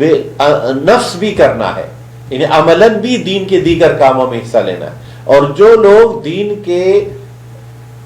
انفس کے ذریعے جہاد کرتے ہیں، یعنی دینی معاملات میں بڑے ایکٹیو کردار ادا کرتے ہیں، تحرک کے ساتھ متحرک ہوتے ہیں، ان کو بھی مالی جہاد کرنا ہے. یعنی یہ تقسیم کے کچھ لوگ تو جو جن کے پاس پیسہ بہت ہے وہ صرف پیسہ دے دے، اور جن کے پاس پیسہ نہیں وہ صرف وقت دے دے، تو ایسا نہیں ہے. دونوں کو دونوں دے، جس کے پاس جو زیادہ ہے، جو سہولت سے دے سکتے ہیں وہ دونوں دے دے. دونوں کے ملاف کے نتیجے میں پورا فائدہ ملتا ہے. تو قرآن حکیم نے فرمایا جن لوگوں نے ایمان، ہجرت، جہاد بے اموال اور جہاد انفس اللہ کی راہ میں کیا، یہ پہلا درجہ، یہ ونر، یہ وکٹری سٹینڈ والے لوگ ہیں، یہ عظیم ہے، جن کو خراج تحسین فرشتے بھی پیش کرتے ہیں، اور ہمیں بھی ان کو ہمیشہ ان کی حوصلہ افزائی کرنی چاہیے. اور پھر ان کی دوسری خوبی کہ والذین آووا ونصروا، جن لوگوں نے مدد کی، نصرت کی، ساتھ دیا، یہ لوگ کون ہے؟ اولئک بعضهم اولیاء بعض، یہ ایک دوسرے کے ولی ہے، دوست ہے، ساتھی ہے. یہ ایک مٹھی کی طرح، بنیان مرصوص کی طرح کے لوگ ہیں، یہ ان کے صفات ہیں. والذین آمنوا، لیکن اس کے مقابلے میں وہ لوگ جو ایمان تو لائے لیکن ولم یہاجروا، لیکن انہوں نے ہجرت نہیں کی. اب اس فارمولے کو تمام دینی احکامات پہ لاگو کریں، یعنی ایمان کے بعد جو تقاضا تھا دین کے کسی اور کام کے کرنے کا وہ نہیں کیا. اس وقت تقاضا کیا تھا؟ رسول اللہ علیہ وسلم جب مدینہ تشریف لائے، مدینہ کی ریاست وجود میں آئی، تو کسی مسلمان کے لیے جائز ہی نہیں تھا کہ وہ مدینہ سے باہر دارالکفر میں زندگی گزارے. اس لیے رسول اکرم صلی اللہ علیہ وسلم کے وقت ایمان قبول کرنے والے 2 طرح کی بیعت کرتے تھے. ایک جو پہلے نمبر کی جو مطلوب ہے وہ تھی بیعت علی الہجرہ، اسلام قبول کر کے مدینہ میں آنا. دوسرے وہ لوگ تھے جو کسی وجہ سے اجازت لیتے تھے کہ ہم مدینہ نہیں آ سکتے، تو ان کی بیعت صرف بیعت علی الاسلام ہوتی تھی. وہ اسلام قبول کرتے تھے، رسول اللہ صلی اللہ علیہ وسلم کی اجازت سے اپنے اپنی جگہ رہتے تھے، لیکن دونوں کا مقام و مرتبہ ایک نہیں ہوتا تھا. اس لیے آگے چل کر اس کے بہت سارے نتائج نکلے، جن میں سے ایک نتیجہ ہم بعد میں یہ دیکھتے ہیں کہ الیکٹورل کالج خلیفہ کے انتخاب کی اصل بنیاد وہ اہل مدینہ ہے، ان کا فیصلہ کہ اہل مدینہ کا فیصلہ کیا ہوگا. تو اہل مدینہ یا تعامل اہل مدینہ جو آگے چل کر اسلام کا مختلف فیصلوں میں بنیاد بنا، یہ اس کی بنیاد تھی کہ رسول اللہ صلی اللہ علیہ وسلم نے ارد گرد سے جو لوگ مسلمان ہوتے تھے ان کو مدینہ آنے کے لیے کہا جاتا، اور جو لوگ نہیں آتے تھے قرآن حکیم نے یہاں فرمایا والذین، انہیں ایمان تو قبول کرے لیکن نہیں آئے. اب اس کی وجوہات کئی سارے ہوتے تھے، وہاں مفادات ہے، وہاں ذمہ داریاں ہیں، یہ ہے، مختلف وجوہات ہو سکتے ہیں۔ لیکن اس آیت کو آج کی دنیا میں ہم اپنے اوپر اگر اس کا انطباق کریں تو گویا کچھ مسلمان وہ ہے جو ایمان قبول کرتے ہیں، مسلمان معاشروں میں رہتے ہیں، چاہے یہ معاشرے جس بھی نوعیت کے ہو، لیکن ارد گرد کا ماحول اسلامی ہو، اور یہ کوشش کرنے والے ہیں ایمان، ہجرت کا موقع اگر ہے اور جہاد کا موقع اموال اور نفوس کا تو ہر وقت ہے، تو یہ ایک دوسرے کے ساتھ مساوی درجے کے لوگ ہیں۔ اور دوسرے نمبر پر وہ ہے جو مومن تو ہے لیکن ہجرت نہیں کرتے، تو قرآن حکیم نے فرمایا مَا لَكُم مِّن وِلَایَتِهِم مِّن شَيْءٍ حَتَّى يُهَاجِرُوا، کہ ان کا کوئی ولایت آپ کے ساتھ نہیں ہے، یعنی آپ کے ساتھ ان کا کوئی ایسا تعلق نہیں جس طرح ان مسلمانوں کا ہے جنہوں نے ہجرت بھی کی، جہاد بھی کیا۔ یعنی اصولی لحاظ سے اس آیت نے رہنمائی کر دی کہ جو لوگ اسلامی ریاست کے ہوتے ہوئے، مسلمان ریاستوں کے ہوتے ہوئے، مسلمان معاشروں کے ہوتے ہوئے، مسلمان معاشروں کو چھوڑ کر مومن ہے، مسلمان ہے، لیکن ان معاشروں میں جا کر رہتے ہیں جو مسلمان معاشرت، طرز معاشرت کی نہیں ہے، جو اسلامی ریاستیں نہیں ہیں، قرآن حکیم فرماتے کہ اگر ان کو ضرورت ہے مدد کی تو تم بوقت ضرورت ان کی مدد کر سکتے ہو، فعلیکم النصر، تو تم ان کی مدد کر سکتے ہو، کبھی ان کو ضرورت پڑی، ان اسلامی ریاست میں نہیں ہے، باہر ہے، مدد کی ضرورت ہے، آپ مدد کریں۔ الا علی قوم بینکم وبینہم میثاق، لیکن اگر یہ لوگ کسی ایسی جگہ ہے کہ اس ریاست کے ساتھ تمہارا کوئی معاہدہ ہے تو یاد رکھو واللہ بما تعملون بصیر، اللہ تمہارے تمام اعمال کو دیکھتا ہے۔ پھر قرآن حکیم اس بات کو اور واضح کرتے فرمائے والذین کفروا بعضهم اولیاء بعض الا تفعلوه تکن فتنة فی الارض وفساد کبیر۔ اس آیت کریمہ نے ہماری جو رہنمائی کی وہ اسلام کے بین الاقوامی تعلقات، بین الاقوامی قانون،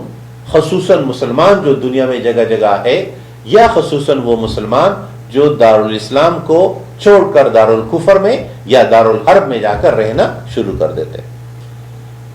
پہلے تو ہم یہ ولایت کو سمجھے، ولایت کا مطلب ہے تعلق، محبت، دوستی کا، لیکن اصطلاح میں یہ لفظ استعمال ہوتا ہے کبھی جب کوئی غلامی سے آزاد ہوتا ہے، نہیں ولایت اطاقہ، انہیں جب کوئی کسی کو آزاد کرتا ہے تو ہم کہتے ہیں یہ اس کا غلام تھا اب آزاد ہو گیا۔ اس طرح یہ ولایت کا تعلق جو ہے وہ ریاست کے ساتھ ہے، سب مسلمان ایک دوسرے کے ساتھ یہ تعلق رکھتے ہیں، ایمان کا، اسے ولایت ایمان کہا جاتا ہے۔ اس آیت میں ذکر اسی طرح ہے کہ اس ولایت ایمان کا تعلق کہاں کس درجے کا ہوگا۔ اس موقع پر تفہیم القرآن میں مولانا مودودی رحمۃ اللہ علیہ نے اس بات کی پوری وضاحت کی ہے، میں اس میں سے ایک حصہ یہاں پر کوٹ کرنا چاہوں گا تاکہ اس کی رہنمائی پوری طرح سامنے آئے۔ مولانا نے فرمایا اس عدم ولایت کے قانونی نتائج بہت وسیع ہے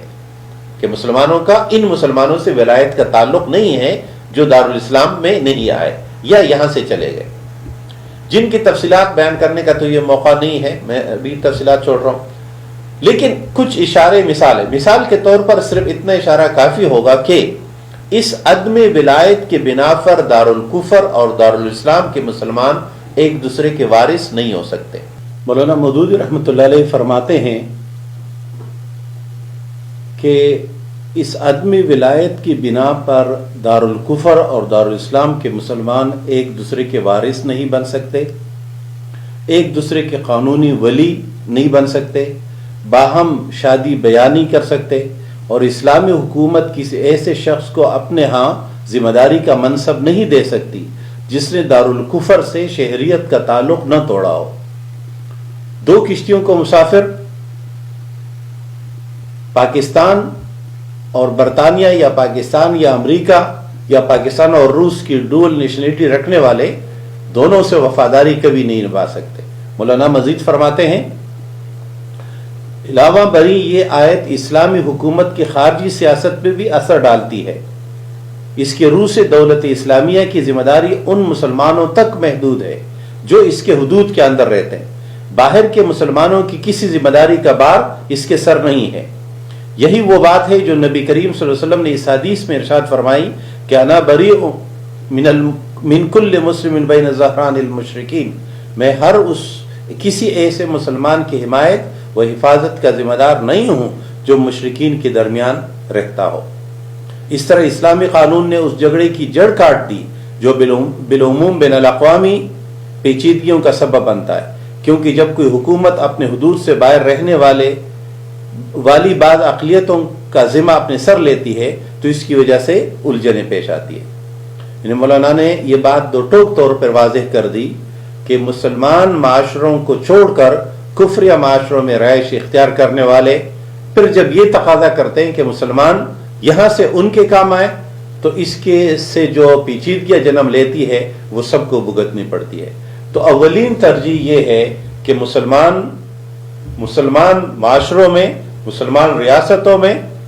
مسلمانوں کے درمیان زندگی گزارے۔ ہاں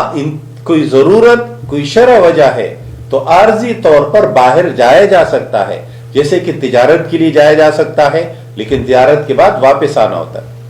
کسی اجتماعیت کا سب سے بڑا سرمایہ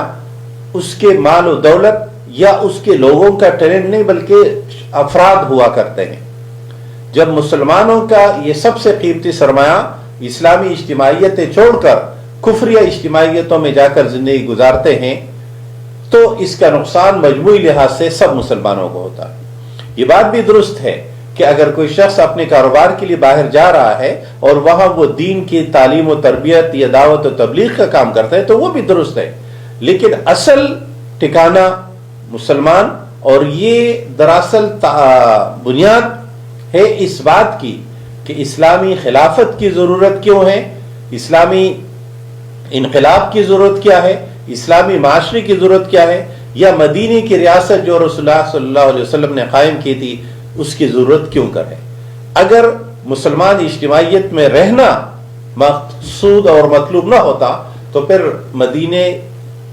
کے قیام، مدینے کی تشکیل اور مدینے سے محبت یہ سب باتیں بے معنی ہو جاتی ہیں۔ سورہ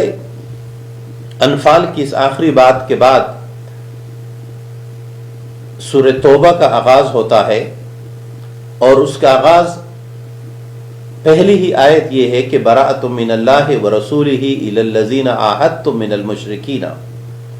کہ اعلان برات ہے اللہ اور اس کے رسول کی طرف سے ان سب لوگوں کی طرف جن کے ساتھ کوئی معاہدے ہوئے تھے، انہیں مشرکین جتنے ہیں۔ یعنی سورہ برات میں سب سے پہلا جاننے والی مرحلہ یہ ہے کہ ہم جب قرآن حکیم کی تلاوت کرتے ہیں تو بسم اللہ الرحمن الرحیم اس سورت کے آغاز میں نہیں لکھی ہوئی ہوتی۔ اس سورت کو سورہ برات بھی کہتے ہیں جو اس کا پہلا لفظ بھی ہے، اور اس کو سورہ توبہ کے نام سے بھی یاد کیا جاتا ہے۔ اب بسم اللہ کیوں نہیں لکھی گئی، اس کے کئی سارے وجوہات کا ذکر کیا جا سکتا ہے، لیکن سب سے واضح اور سب سے زیادہ ترجیح والی رائے امام رازی رحمۃ اللہ علیہ کی رائے ہے کہ رسول اکرم صلی اللہ علیہ وسلم نے جب اس سورت کا آغاز فرمایا، صحابہ کو بتایا، صحابہ نے اس سورت کو لکھا اور یاد کیا، ترتیب قائم کی رسول اللہ علیہ وسلم کے کہنے پر، اس میں بسم اللہ شامل نہیں تھی۔ قرآن حکیم کے محفوظ ہونے، رسول اللہ علیہ وسلم کے وقت جیسا تھا ویسے جو کا تو منتقل ہونے کی ایک اہم ترین دلیل ہی یہی ہے کہ جب رسول اللہ صلی اللہ علیہ وسلم نے بسم اللہ ارشاد نہیں فرمائی تو کسی نے یہ نہیں سوچا یا یہ احساس نہیں آیا کہ بھائی یہ تو اچھی بات ہے لہٰذا بسم اللہ لکھ لے، نہیں، یہاں اچائی اتباع رسول میں ہے کہ رسول نے جو کام نہیں کیا بس وہ کام نہیں ہے، تو یہاں بھی رسول اللہ صلی اللہ علیہ وسلم نے بسم اللہ نہیں ذکر کی، لہذا جتنے مصحف قرآنی ہیں ان میں یہاں بسم اللہ نہیں ہوتی۔ ہاں اگر ایک شخص تلاوت کا آغاز کر رہا ہے اور وہ اس آغاز تلاوت کے طور پر ذکر کرتا ہے تو یہ ایک الگ معاملہ ہے، لیکن بسم اللہ الرحمن الرحیم یہاں سورہ توبہ کی اور سورہ انفال کے درمیان فصل کے طور پر جو بسم اللہ الرحمن الرحیم تمام صورتوں میں ہوتی ہے وہ اس صورت میں نہیں ہے۔ اس صورت میں یہ ابتدائی آیات 9 ہجری میں جب رسول اکرم صلی اللہ علیہ وسلم نے پہلی مرتبہ حج کی ادائیگی کے لیے حضرت ابوبکر صدیق رضی اللہ تعالیٰ عنہ کی قیادت میں امیر حج بنا کر بھیجا، تو اس کے بعد یہ آیات نازل ہوئی۔ آپ صلی اللہ علیہ وسلم نے حضرت علی سے فرمایا کہ جا کر یہ آیات وہاں موقع حج پر اعلانیہ سب کو بتا دو، اور اس نے یہ بات طے کر دی، اور گویا یہ بھی اسلام کے قانون صلح و جنگ کا ایک بنیادی اصول ہے۔ دنیا والے اس اصول کو مانتے کہ جب چاہو صلح کر لو، جب فائدہ ملے تو صلح توڑ کر فوراً حملہ کر دو۔ اسلام کہتا ہے نہیں، اللہ اور اس کے رسول کے علاوہ برات ہے مشرکین سے،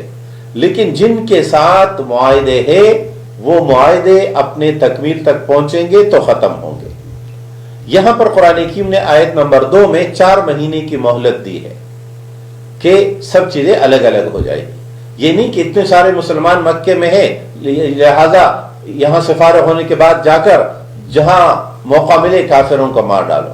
باقاعدہ معاہدے وقت پر ختم ہوں گے، جیسے فرمایا الا الذین عاہدتم من المشرکین ثم لم ينقصوکم شیئا ولم یظاہروا علیکم احدا، انہوں نے معاہدے توڑے بھی نہیں، تمہارے اوپر کوئی نقصان بھی نہیں کیا، تو فَأَتِمُّ إِلَيْهِمْ عَهْدَهُمْ إِلَى مُدَّتِهِمْ، تو ان کا وعدہ، ان کے ساتھ معاہدہ وقت تک پورا ہو۔ یہ ہے سورہ برات یا سورہ توبہ کی آیت نمبر 1 سے 4 تک کی رہنمائی اور حکم۔ پھر قرآن حکیم آیت نمبر 5 سے معاہدے ختم کرنے کا اعلان کرتا ہے کہ فَإِذَا انْسَلَخَ أَشْهُرُ الْحُرُمْ، جب یہ مہینے گزر جائیں گے،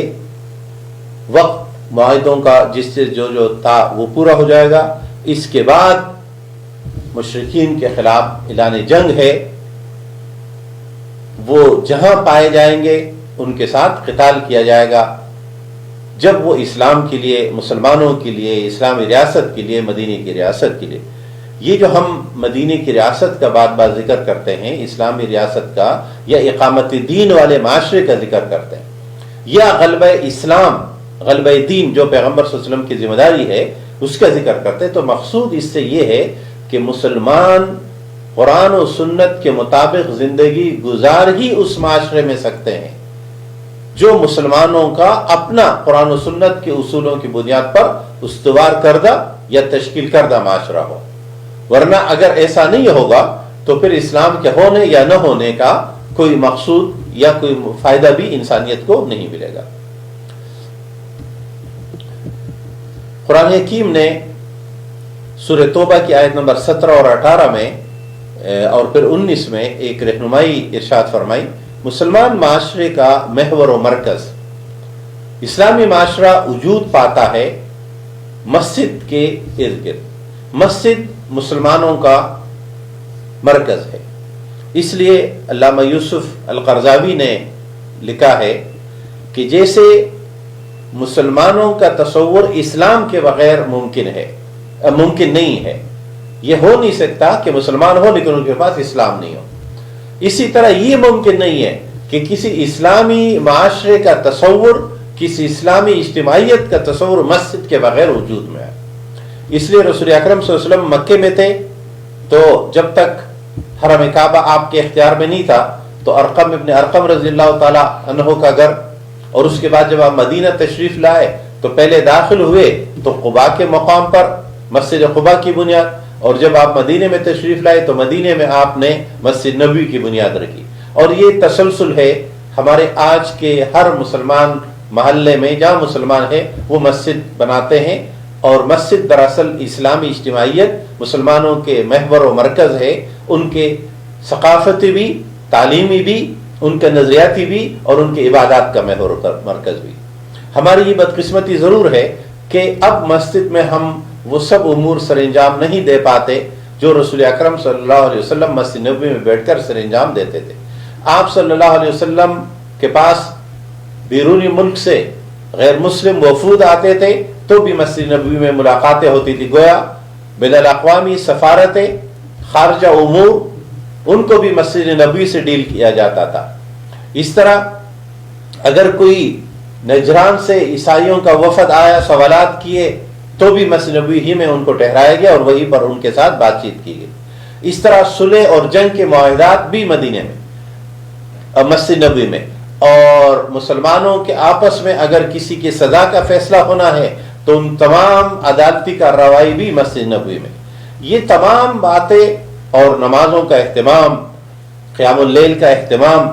قرآن سیکھنے اور سکھانے کا انتظام، مسجد نبوی کے صحن میں ہتھیاروں کے سیکھنے اور سکھانے کا انتظام، یہ سب مسجد نبوی محور و مرکز تھا۔ آج بھی مسجد نیکیوں کا مرکز ہے اور ہونی بھی چاہیے، اور مسجد کا یہ کردار جتنا بڑھتا چلا جائے گا اتنا ہی معاشرہ دین کی طرف آئے گا۔ لہذا ہم دشمن کی کاوشوں کو اگر سمجھ لے تو بات واضح ہوتی چلی جائے گی کہ دشمن نے ہمیشہ ہر موقع پر، اسلام دشمنی نے مسجد کو ٹارگٹ بنایا، جو اس بات کی علامت ہے کہ مسجد کے اثرات کتنے ہیں، کہ کہیں مسجد اپنا کردار ادا نہ کرے۔ یہ جو اقبال نے ارشاد فرمایا تھا کہ ملا کو جو ہے ان میں سجدے کی اجازت، ناداں یہ سمجھتا ہے کہ اسلام ہے آزاد، تو یہ اس میں مسجد کا کردار ہے اصل، کہ جب مسجد اپنا پورا کردار رہنمائی اور قیادت کا سر انجام دے تو اللہ سے باغی، دین کے مخالف، ان کے پاس قیادت کبھی نہیں جاتی، قیادت مسجد کے پاس رہے گی۔ اس لیے آج بھی جب یہ بیماری کرونا اور اس طرح کے وائرس کی بیماری کا شکار ہوا انسانی معاشرہ، تو ہم دیکھتے ہیں کہ سب سے زیادہ ٹارگٹ کیا گیا مسجد کو اور دینی شعائر کو۔ سب سے زیادہ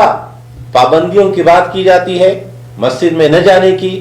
یہاں تک کہ وہ حکومت جس نے کبھی مسجد کو بنانے چلانے میں کبھی کوئی کردار ادا نہیں کیا، بلکہ مسلمان معاشرہ خود ہی مساجد بناتا ہے، خود ہی مساجد کو چلاتا ہے، تو تب بھی انہوں نے کہنا شروع کیا کہ مسجدوں کو بند رکھنا چاہیے۔ اس کے مقابلے میں چونکہ ہم ایک سرمایہ نظام میں رہتے ہیں، یہ بات آج تک کسی نے نہیں کی کہ بھائی بینکس بھی بند ہونے چاہیے، اس لیے کہ وہاں بھی لوگ جاتے ہیں،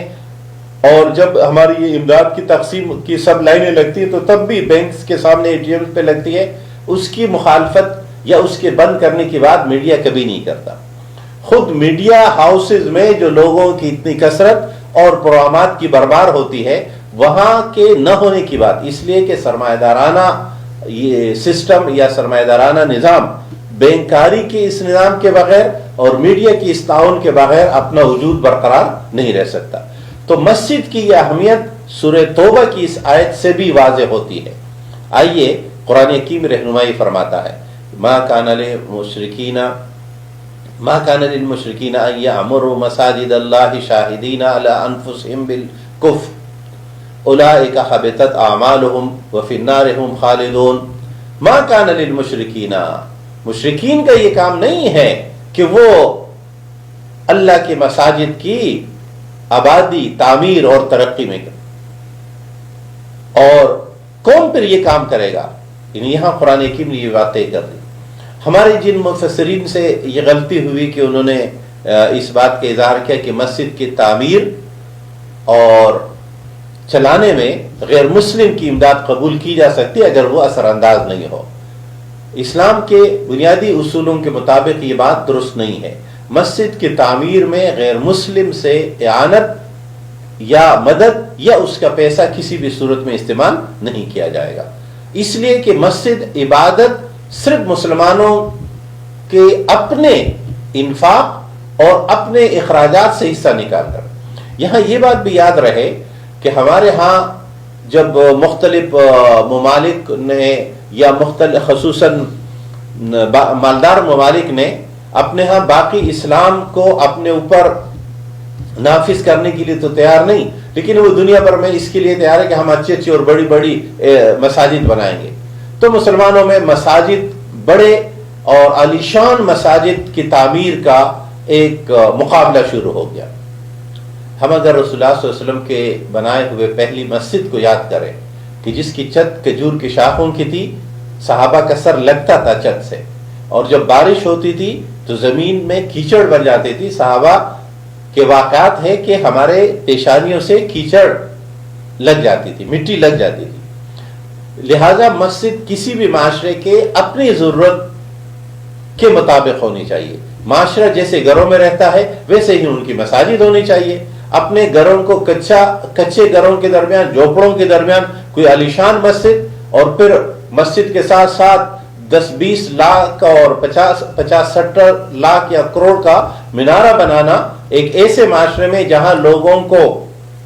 مختلف ضروریات اور بھی ہے، صرف کھانے پینے کی ضروریات نہیں، تعلیم و تربیت کی ضروریات بھی. تو قرآن حکیم نے اس لیے فرمایا کہ مساجد کی تعمیر مسلمان خود کریں گے، اپنے جائز آمدنی سے کریں گے. یہ بات بھی بہت ضروری ہے کہ ہمارے جو مساجد کے ذمہ دار اس بات کا خیال نہیں رکھتے کہ مسجد میں خرچ ہونے والا حلال بھی ہے یا نہیں ہے. تو قرآن حکیم نے فرمایا انما یأمر مساجد اللہ من آمن باللہ والیوم الآخر واقام الصلاة وآتى الزکاة ولم یخش الا اللہ فعسى اولئک ان یکونوا من المہتدین. بے شک مساجد کی تعمیر کرنے والے لوگ کون ہوں گے؟ ترتیب یہ ہے جو ایمان لائے اللہ اور اس کے یوم آخرت پر،